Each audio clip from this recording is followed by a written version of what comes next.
raadiyoo sagalee walabummaa Oromiyaati. Raadiyoon sagalee walabummaa Oromiyaa karaa marsariitii independent.oromia.org torbanitti yeroo lama kan isiniif dhiyaatu amma jalqaba. Raadiyoon sagalee walabummaa Oromiyaa akeeka qabsoo kan saba Oromoo bilisaaf biyya Oromoo walab sirna dimokiraasii faqaan bulu deebisanii gadi dhaabuuf godhamu deeggara. Akeeka qabsoo kanaaf gallisuufis hojjeta. Birmadummaan Oromoo dafqa dhiigaaf lafee ilmaan Oromoon dhugooma jedhee amana. Dhaggeeffattoota isaas wareegama qaalii kanaaf kakaasuuf carraaqa.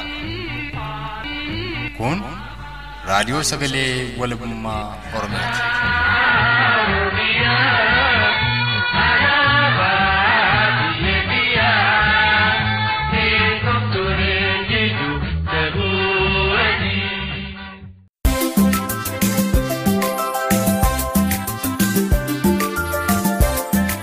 Har'a guyyaan Kamisa Sadaasa 23 barri 2017.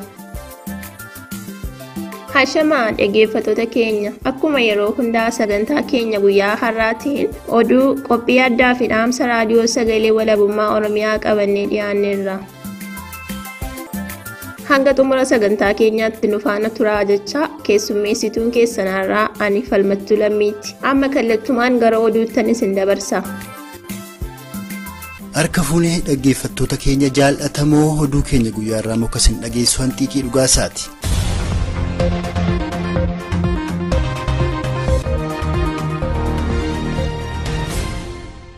Roobii kaleessaa Yuunivarsiitii Jimmaa irraa barattoonni Oromoo lakkoofsaan 6 ta'an loltoota mootummaa kuroonfataa wayyaaniin qabamuun dhagayameeti jira. Akka odeeffannoon maddeen keenya Yuunivarsiitii Jimmaa irraa arganne mul'isutti adeemsi baruuf barsiisuu kibxata darbe irraa qabee Yuunivarsiitii Jimmaa keessaa dhaabbatee kan jiru yoo ta'u kunis kan raawwate kibxata darbe erga mormii jabaan Yuunivarsiiticha keessatti barattootaan geggeeffamee booda akka ta'e hime barataa Oromoo Yuunivarsiitii Jimmaa irraa odeeffannoo raadiyoo sagalee walabummaa Oromiyaaf kenne tokko gabaasa guutuu oduu kanaaf Falmattuu Lammii. Akka barataan Oromoo Yuunivarsiitii Jimmaa irraa bilbilaan odeeffanne kun jedhutti wiixata darbeerraa eegalee adeemsi baruuf barsiisuu guutummaan guututti Yuunivarsiitii Jimmaa keessaa dhaabbatee kan jiru yoo ta'u kunis mormii barattoonni Yuunivarsiitii Jimmaa dhimma qormaata dabalataa kan exit exam jedhamu balaaleffatuun hiriira ba'anis deebii dhabuun walqabatee adeemsi baruuf barsiisuu dhaabbatuu fi roobii kaleessaa immoo barattoonni Oromoo lakkoofsaan 6 ta'an loltoota wayyaaneen qabamuun akkas jechuun dubbata barataan Yuunivarsiitii Jimmaa kun. Jimmaa Yuunivarsiitiin kaampaasota sadii qaba. Innis Itoo Agiriitii akkasumas kaampaasidhama. Biyyaaleen gaddaa waa'ee exit exaamii irratti hiriirina gaan ba'amee ture. Mooraatoon dhimatu ba'e kan hin bahin hin jiru. Qaamonni Oromoon ta'anis waa'ee exit exaamii kun ilaallata waanta jedhamuun namoonni tokko nu duukaa hirmaatanii hiriira kana irratti argamaniiru. Gaaffiin gaafatanii exit exaamii haa dhaabbatu. Barumsi afaan Oromoo badaa jira waan ta'eef dipaartimentii afaan Oromoo dipaartimentii poopular akka inni dhaabbatu waadaan kanaan dura nu galamee ture hojjetamee jira. Kanaan dura deebiinis ni deebi'a jedhanii barumsatti ni deebisanii turanii. Hiriira nagaa keenyaa karaa nagaadha kan inni xumurree gara doormii keenyaatti galle. Guyyaa lammaffaatti gaafa facaasaa galgala keessaa sa'aatii 3:00 hanga sa'aatii 4 keessatti haala hin beekamiin waraanni nutti ol seenee samarsuutti keessatti ijoolleen ni hiitee gurraa gadi ba'aa kanaa mooraansi jallatna jedhanii mormii dhageessuutti ka'anii mooraa keessatti dhaadannoon garaagaraa dhageessifamuutti ta'e. Kora bittinneessaan immoo nuti kan inni gallee fi nageenya keessatti jedhan warri sun gadi ba'anii erga tokkanii nuti waa'ee baruuf barsiisuu irratti kan inni haasaa jirru barumsa ta'e barachuu barbaanna. Nuti dhimma barumsa dhaabuuf hin qabnu garuu dhaabbiin gaafanne hanga ammaatti deebii nuun arganne deebii akka argatu immoo barbaanna. Erga keenya gaafanne sunumtiyyuu as keessa seenuu hin qabdan turtanii garuu erga nuuf jettanii dhuftanii immoo gaariidhaa jennee isaanii nagaadhaan kunitti waa tokko hin godhanii tasgabbeessanii waan ta'e hin jiru. Egaa amma sanaa wal qabatee barumsa dhaabdaniitu kan guyyaa har'aa kana barattoonni Oromoo qabaman kun maaliif qabaman? Aga ammaatti lakkoofsaan beekaman nama meeqa ga'anii jechuudha ka qabaman? Gaafa qibxataa sana barumsa akka waliigalaatti dhaabbatee ture barsiisaan maqaa isaaf kan hin deemne tokko barattoota infosaa walitti qabee qormaata kenneef nama 5 qofa jechuudha. Barattoonni hedduun immoo hin furanne achi ijoolleenis gaaffii kana maaliif kun hin jiraatin furattu waanta jedhamu hundinaa ta'anii dabarsanii ijoolleen kun immoo ijoollee warra kanatti akkasuma hin jedhanii maqaa isaanii dabarsanii gaafa himanii ijoollee kana qasa'een kun aanutti ka'an barattoonni Oromoo gara garamaa nama 4 kan isaan fudhanii hanga ammaatti nama 6 jedhamaa jira. Kan hin beekne jechuudha. Baay'een isaanii immoo maqaa keenya wantinaa ta'anii jira waan ta'eef amma ammaatti iyyuu baqachaa jirra. Funaanaa jiru illee gara mana hidhaatti geessaa jiru. Oduu keenya taanuun ammoo godina Gujii Lixaatti konkolaataan sukkaara seeraa alaa fe'uun gara naannoo Somaaliitti malaa ture tokko qeerroo Oromoo magaalaa Nagallee Booranaan to'annaa jala ooluun dhaga'ameeti jira. Loltoonni mootummaa kunuunfataa wayyaanee meeshaa waraanaa dabalatee hojiilee daldala seeraan alaa bifa dhoksaa ta'een erga liyyuu poolisii Somaaliif dabarsuu eegalanii kan bubbulan ta'uu fi yeroo ammaatti ammoo haalli sun jabaachuutti dabalataan dararaan loltoota wayyaaneen ilmaan Oromoo irra ga'aa jirus akkaan yaaddessaa ta'uu ka dubbatan Oromticha magaalaa Nageellee Booranaarraa odeeffannoo raadiyoo sagalee walabummaa Oromiyaaf kennan kana. Konkolaataan qilleensi qabame konkolaataa tokko kan sukkaara jechuun dhaabbileen konkolaataa qabame. Raayisni eegamuu jalqabame malee dubarleen isaanii ni faffaama ammoo ammaan tana irratti xiyyeeffannoo kennamee poolisiin naannoo Oromiyaatii fi qeerroo magaalaa Nageellee Booranaa qaqqabuu jirti. Altaagaa jedhanii meeshaalee akkasii duraanuu humnaan dabarsaa turani. Kabiraa duraanii waan akka gaalaa fa'aa wayii fa'aa jibbitee achi keessaa akka dabarsiisuuf illee duraan hojjechaa turte amma irra qabanii dhiisee ammoo wanni isin ammaaf namaan dhibu jirtu waan akka raashinii yookiin meeshaa deeggarsaa warra liyyuu poolisii suni kennu fafaatee jalaan dhoksitee baasuuf yaalii jirtu qeerroon sakattaatee odeeffannoo jirfuutee qabdi. Poolisiin keenya rakkoon qaban warri rakkoo qaban dhibu jiru kan sukkaarallee faayee dabarsuu jiru warri makalaakayaati. Warri makalaakayaa kunini uummata warra suni wal ta'ee makiinaa dura duuboo akkasiin dabarsaa warri suni akkuma fedhi siyaarralsee waan barbaadisiin jedhee warri jalan nan baqataa kaaniin ammoo mi'aatu warrallee akkan millattillee qabeeti dhaanuu akkasii tokko jira. Dhaalii nageenya jiru baay'ee ulfaata.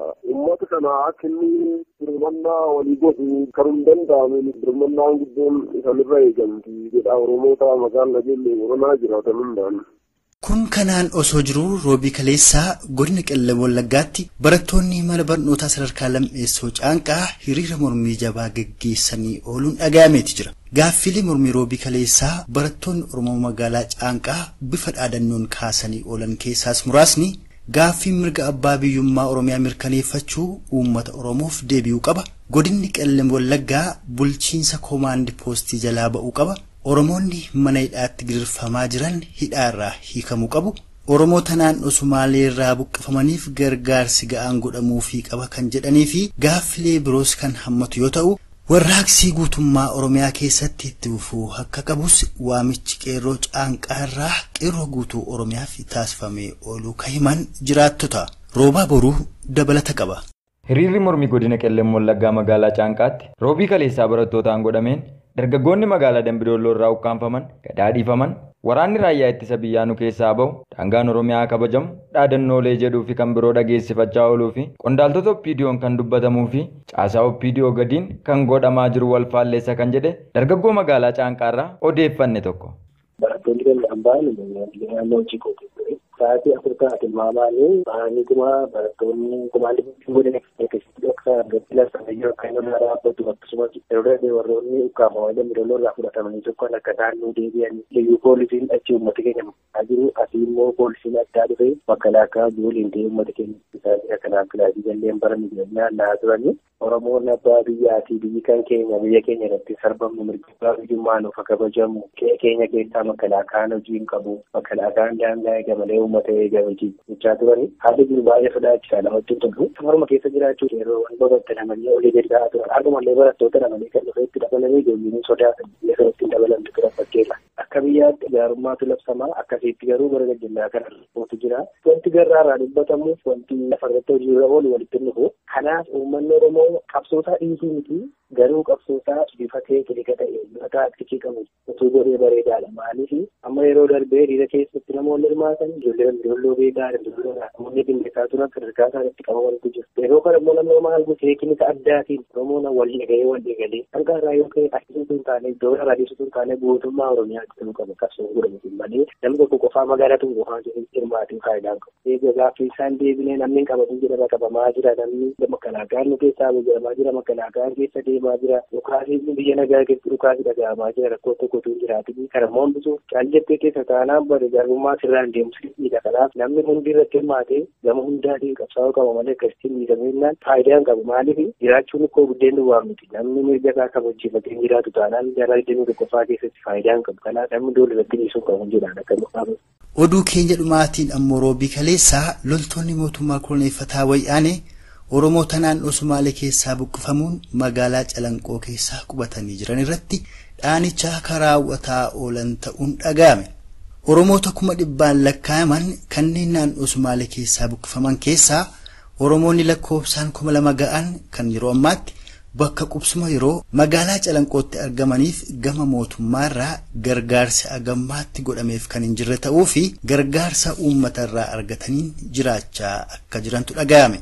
Haa ta'u malee Oromoonni kun maaliif akka mootummaan isaan hin gargaarre gaafachuuf jecha yeroo gara bulchiinsaatti deemanitti loltoonni mootummaa koloneeffataa wayyaanee immoo Oromoota kana dhaanuu kan himan Oromtichi magaalaa Calanqoo itti dabalaan sukkaarri seeraan ala fe'ame qeerroo magaalaa Calanqoon to'atamuu akkas jechuun himan. Oromtichi magaalaa Calanqoorraa odeeffannoo raadiyoo sagalee walabummaa Oromiyaaf kennan kun.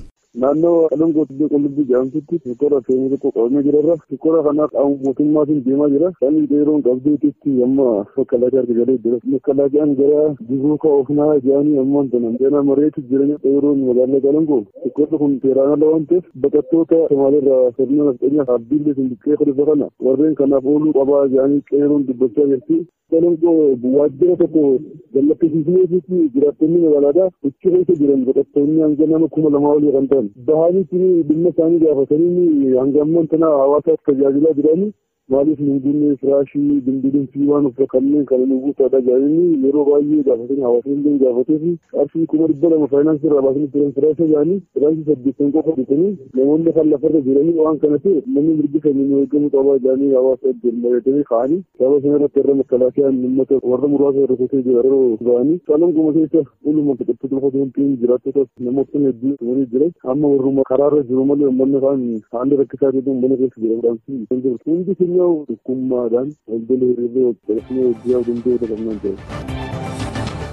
Egaan dhaggeeffattoota keenya jaallatamoo nuti guyyaarraaf qabannee isiniif dhiyaanne kanuma gammaa ture qophiilee keenyaaf waliin turtii gaarii qabaadhaa.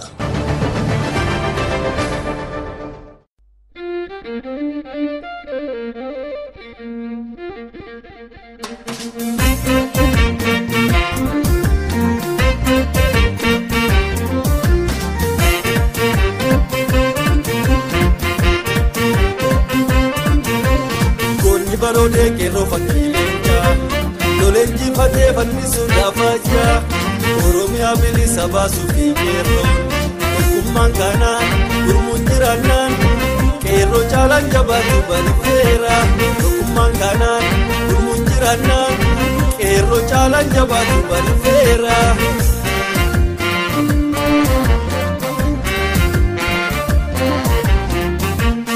Ya lammi dabareke taate injin bilisummaa kee baate waan gootu dhabde jarrinaate. Ya lammi dabareke taate injin bilisummaa kee baate waan gootu dhabde jarrinaate. Ya lammi dabareke taate injin bilisummaa kee baate waan gootu dhabde jarrinaate. Ya lammi dabareke taate injin bilisummaa kee baate waan gootu dhabde jarrinaate.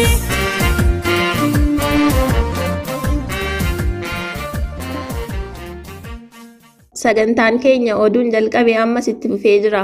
Itti aansuun ammoo qophii addaatu isiniif dhiyaata. Qophii addaa har'aatiin marii hayyuu Oromoo tokko waliin taasifne kutaa duraatu isiniif dhiyaata. Kan harkaa qabu Xiiqii Dhugaasaati. Egaan dhaggeeffattoota keenya jaallatamoo akkuma kanaan dura godhaa turre keessummootaaf hayyoota Oromoo garaa garaa dhiyeessuudhaan haala yeroo irratti waliin dubbataa yaada isaanii karaa raadiyoo sagalee walabummaa Oromiyaa waliif qooda akkuma turre sagantaa keenya guyyaa irraa keessattis keessummaa tokko qabannee dhiyaanneerra. Keessummaan keenya kun isiniin wal baruudhaan dubbii isaanii aanfatu.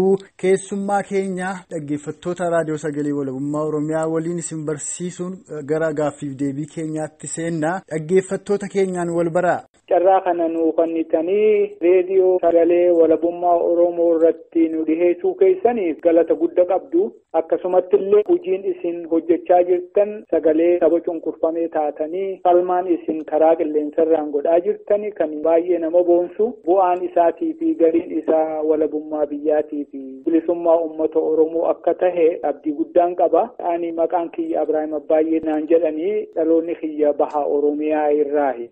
Ayyeegaa obbo Ibraahim Abbayeedhaa keessummaa raadiyoo sagalee walabummaa Oromiyaa taatanii toora bilbilaa raadiyoo sagalee walabummaa Oromiyaa irratti argamtanii yaada keessan nu qooduudhaaf ayyamaa waan taataniif anis irra deebi'een maqaa dhaggeeffattoota raadiyoo sagalee walabummaa Oromiyaan jaboon isin galatoomfadhaa horaa bulaa. Galatoome. Tole gara gaaffiif deebii keenyaatti deebi'uudhaaf akkuma beekamu Oromiyaan erga koloneeffattoota mootota Abashaa jalatti kuftee sabni Oromoos erga gabrummaa jalatti kufee kunoo jaarraa tokko lakkoofsiseera. Haa ta'u malee yeroo dhuma tokkoyyuu gootonni ilmaan Oromoo akkasumas hawaasni Oromoo guutuun yeroo inni itti biyya isaa koloneeffattootatti kennee harkasaas gabrummaaf dabarsee kennee taa'ee hin jiru. Aga ammaatti qabsoo inuma itti jira.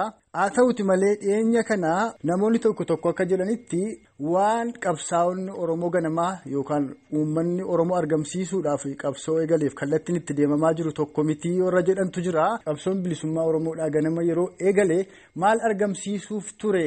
Kaayyoon yookaan galmi qabsoo Oromoodhaa maal?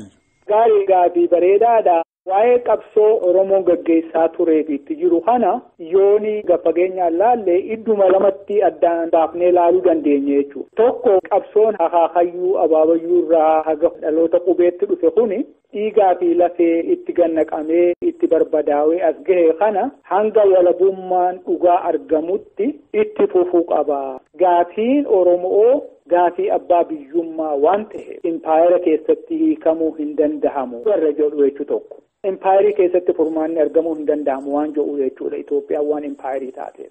Qaamni biraa uummanni Oromoodhaa impaayeruma kana keessatti qabsaawee mirga isaa tiiffachuu mirga walabummaa fi bilisummaa osoo hin ta'in mirga xixiqqaa dubbachuu barreessuu idduma jiran irratti achuma keessa jiraachuu mirga xixiqqaa kana argachuu ni danda'a waan jedhani jechuudha kuni lamaanuu jiraachuun rakkoodhaa miti. Haa ta'uyyuu malee namni waan dhaabbatee fi alagaa fi uummata isaa duraas dhaabbatee yoo dhugaatti hime afaan tokkoon jechuudha. Warri bilisummaa uummataatiif walabummaa biyyaa ja'uus alagattis uummata keenyattis kanaaf dhaabbanne jedhanii as bahanii uummata dura dhaabbatanii qoma dhiibanii waan itti amanan himachuun rakkoodhaan.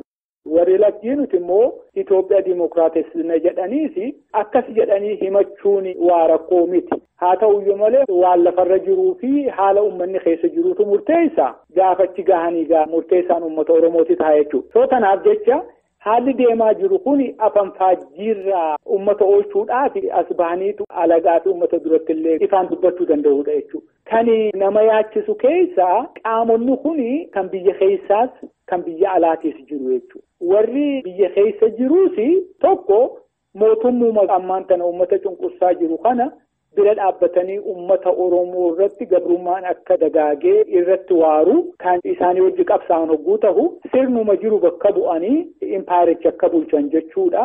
Irra caalatti kan dimookiraatessuudhaaf qabsaa'uu fi kan immoo galtee walabummaa biyyaatii fi bilisummaa uummataaf qabsaa'u jidduutti kan cunqurfamuu fi rakkoon irra gahu uummata Oromoo bal'aadha jechuudha. Maaliif haala adda addaatiin uummata jeequun gabrummaan akka irratti dheerattu godha jechuudha. Kanaaf jecha gabaabdutti humna lamaan irraahu kan bu'aa argatu warra impaayerii tikfachuu barbaadu jechuudha. Maaliif impaayeriin akka itti fufu heeraa fi seerri abbaa irrummaa kun akka jiraatu kanaan egaa uummata keenyaatiitu kana keessatti gaaga'ama guddaa jala gaageetii yaada. Tole ulfaadhaa Jaal Ibraahim Abbayyee egaa fakkeenyuma biyyoota Afrikaa kana yoo fudhannee ilaalle yeroo warri adiidhaa dhufanii biyyoota Afrikaa kana koloneeffatanii uummanni Afrikaadhaa waan koloneeffatameef qabsoo walabummaatii qabsaa'anii warra adii kan ofirraa baasanii biyya isaanii walaboonfatuudhaan bilisummaadhaan biyya isaanii keessa jiraatu itti fufanii gurraachonni Afrikaa keessaati akka gabraatti bitamanii biyya ambaatti yookaan biyyoota warra dhiyaa kanatti gurguraman ammoo biyya san keessatti mirgi isaanii kabajamee akka namaatti ilaalanii akka jiraataniifiti qabsoo bilisummaati kan isaan godhaa turanii. kan warra Afrikaa kaanirraa adda godhu yoo jiraate ka Oromoo koloneeffate gurraachuma Afrikaa keessa jirutu koloneeffate. Kanaaf mee kanarratti maal jettu? Oromoon isa kamirratti cichoomuu qaba? Qabsoo Oromoon qabsaa'aa jiru gaaffii maa'essaa ka deebisuu danda'u isa kamii jettu? Yaada attamii qabdu kanarratti? Gabrummaan gabrummaa yoonii gabaabdutti walitti qabanii ilaalan adiidhaanis haa ta'u gurraachaanis yoo ta'e hiikaan isaa baay'ee waliin dhabu ammoo irra caalatti kan wal dhabuu danda'u hojii isaaniiti jechuudha. Yeroo tokko gabrummaan adii fi gurraachallee yoo dhabde namni waa beeku yoo si bulche hodduu irra wayyaadha. Yoo taate sammuu yaada mirga xixiqqoollee siif eega namni si hungeenye yoo si bite rakkoo guddaa keessa si galcha jechuudha. Itti deebifnee yoo ija gatiitiin laalle bara 1887 gaafa Minilik uummata Oromoodhaa itti duulanii gabrummaa jala galchanirra Oromiyaan arraantana bara 130 fi gabrummaa jala jirti jechuudha. Guyyuma tokkotti Oromiyaa hunda qabatan osoo hin ta'in tartiibaan warra adda addaa iddoo adda addaatti bobbahuudhaan meeshaa ammayyaa biyya alaarraa argatanii harka irra olaantummaa warra eeboo fi mancaadhaan duulu qawweedhaan itti bobbahuudhaan wanna godhan jechuudha. Kanuma osoo ta'uutu uummanni keenya takkaa harkaanis haa ta'u mancaanis haa ta'u eeboonis haa ta'u takkaa osoo hin falmatiin hin ciifneef gabrummaadhaaf. Amma fakkeenyaaf biyyoonni alaa keessaa warri Yurooppaa fi karaa biraarraa western country'n gaafa gabroonfatan warra Afrikaa kana warri Afrikaadhaaf hin cileeti nutti hin ta'u jedhanii firraa haasan. Iddoon isaan irraa dhufanis fagoo waan ta'eef jecha filmaanni isaan qabatan eega uummanni biyyaaf hin cilee gabrummaadhaaf hin bullu jedhe iddoo isaaniitti deebi'an jechuudha. Ergamtoota isaaniillee boodatti dhiisanii bilisoomte haa jedhanii akka fakkaatutti biyya bilisoome jedhanii akka isaan labsatanii keessaa bahanii deeman jechuudha. Warri adiin keenya kan rakkoo ta'e warra gurraacha wal fakkaannu kan naannawa keenya jiru dhufe eega qabate iddoon itti deebi'ulleen akka warra Awurooppaa sanitti bakka itti galullee yoo qabaate ganda isaanii sanitti hin deebine maaliifi tokko qabeenyaa fi soorama biyya keenya irra caalatti kan naannoo biraarra wayii taateef ol ka'aa kan guddaa waan ta'eef jecha namoonni waan kana arganii achi deebi'anii mirga uummata kanaatiif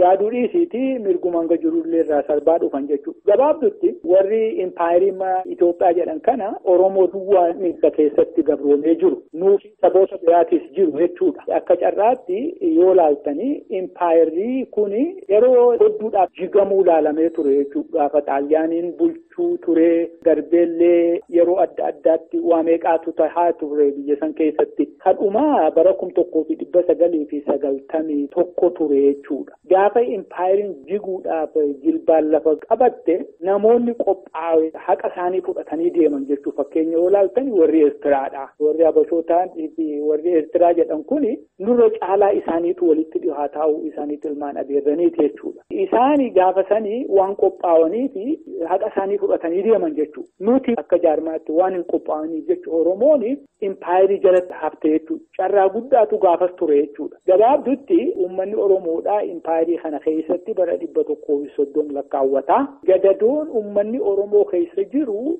deebi'eetumarra hammaachaa dhufe malee irra tolaa irra wayyoomina fidaan dhufne. Uummanni hedduun furmaata adda addaa soqu. Dhukkubni guddaan kan uummata Oromoo qabatee harkaa qabu impaayirii kana keessa jiraachuu jechuudha. Impaayirii kana keessa jiraatanii furmaataa fi nageenyi uummata Oromoodhaatii bu'uu hin jiru jechuudha. Sootanaaf jecha furmaanni guddaan isaa walabummaa biyyaatii fi bilisummaa uummataati. Biyya alaatis ta'ee biyya keessaaf warri impaayirii kana tiisuu barbaadu uummanni Oromoodhaa saba guddaadhaa Itoophiyaa bituu danda'a jedhu kuni waan hamaa yaaduudha jechuudha. Itoophiyaa bituu jechuun bakka sirna impaayirii san bu'u jechuudha. Wanna kana uummanni Oromoodhaa hawwuu fi yaadullee karaa sanillee saba keenya qopheessuun waan gaaga'ama guddaa qabdu. Itoophiyaan warra Afar, Soomaalii, warra Saawuziidhaa kana hundaatu keessa jira jechuudha. Kuni warra mootummaa isii qabaachaa ture. Deebinee bakka kana buunee Itoophiyaa bulchina jechuun rakkoo biraa ifitti fiduudha jechuudha. Uummanni Oromoodhaa mirga isaatii fi mirga biyya isaatii falmachuu irra jiraata malee Itoophiyaa bulchuudhaa bakka sirna impaayirii bu'ee achirraa uummata cunqursuudhaatti wanne ta'uudhaaf tilmaamachuun faallaa yookaan gartee hayyoo ganamaa sanii ta'a jechuudha. Impaayiriin dimokiraatawuu hin dandeessu ni ciccitti malee. Impaayirii biyya addunyaa kana keessatti kan dhufanii darban hedduu fakkeenyaaf Roomaan Empire ka jedhan sani British Empire warri turanii warruma boodaa kana keessatti Soviet Empireedha Yugoslavian Empire kan ture kan bakka meeqatti caccabe ibillu kan imma humnaan jaaranii nutti illee dhiyaachuu baatte biyya Arabootaa kana keessatti gabaabatti warri Kurdish illeen ammallee bilisummaa isaaniitiif dheengaddallee referendamii godhan jechuudha. Iraaqii fi Iraanii fi Suuriyaa keessa warri jedhanii warruma akka keenyatti yeroo dheeraaf gabrummaa keessa turanii amma immoo carraan argamee fi referendamii godhanii addunyaa mirkaneessuu fi mirkaneessuu dhaballee kan yerootu murteessaa kana keessa jiru. Kanaaf jecha impaayiriin furmaatan ta'uun gabaabduuti. Egaan dhaggeeffattoota keenya jaallatamoo kutaa tokkoffaan gaaffiif deebii keessummaa raadiyoo sagalee walabummaa Oromiyaa obbo Abrahaam Abbayyee waliin taasifne armarratti obbeera. Kutaa lammaffaan qophii keenya ittaanu keessatti qabannee kan isiniif dhiyaannu ta'a. Kanatti aansuun ammoo kan isiniif dhiyaatu qophii keenya kamaa isaa akka ta'e dhaamsa raadiyoo sagalee walabummaa Oromiyaati. Dhaamsas karkaa qabu roobaa boruuti gama kiyyaan humaan nama borii nu tolchinna.